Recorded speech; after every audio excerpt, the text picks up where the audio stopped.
Alrighty, so we're talking a little bit about kind of a follow-up from a previous story on that Grande reverse curve, or the S curve. So first, if you could remind people, what was put into that area, some of the elements to help reduce the number of crashes that have happened, over the last several years. Sure. So the Grande reverse curve, again, is that section between Holly Tree and Old Jacksonville. There have been several accidents, crashes in that area, and so we looked at how can we improve safety. And so two of the elements that we talked about were improving the pavement surface. So we put in what was called a high friction surface treatment, basically to give you more friction, more grip to your tires going through that curve, as well as in better pavement markings in that area. And then also LED chevrons that basically light up as you go through that curve to give an indication at night, really, of that curve when you're driving through it. Yeah, and so since those have been in, about what month, if you, roughly, those Sure. have been in to now? So the pavement improvements we put in around August of 2023, and then the curve warning system, the LED chevrons, went in December of 2023. So they've been in for several months now.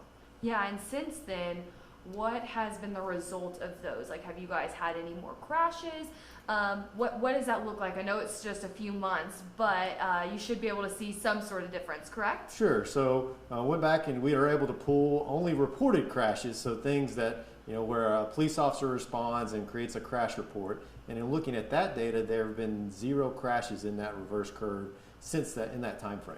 Yeah, and something that we were kind of discussing is, a big problem in this area was when the rain came through, and that was a part of putting that pavement in. And we've had a lot of rain, so what do you think, looking at what's happened now and the amount of rain, do you think that's a good indicator that this is, these are good additions? Sure. So absolutely. We would definitely want to look at kind of long term, how that, does this good trend continue. The pavement that we did install, we actually did do a kind of a before and after on testing that, and the new pavement increased that friction really by almost 3 times what was out there before. So we saw a pretty dramatic increase with that, and so I think that's a good indicator with the rain that we have had, that we haven't had those crashes reported. So it's a positive result, something that we're happy to see, and hopefully we continue to see that. Yeah, and is this something you're kind of watching, every so often, checking in on those numbers to see? Sure. So again, this is a new pavement surface that first time we've put it in the city of Tyler, and it's again very specialized for these type of applications. So we'll want to keep an eye on that over a couple years and go back out there and retest it and make sure we're maintaining the type of conditions that we want to, and that we don't see any increases in crashes or something. Yeah, and then like you said, this is the first time you guys have used this pavement. Is there other areas in Tyler that you guys are kind of almost, obviously testing this out for? Is there other places that you're like, could use something like this or use these additions for? Sure. So currently we're not looking at any other locations for the pavement, but for the LED chevrons, this was the first installation we've done inside the city limits. You've seen Texas Department of Transportation install them in rural areas.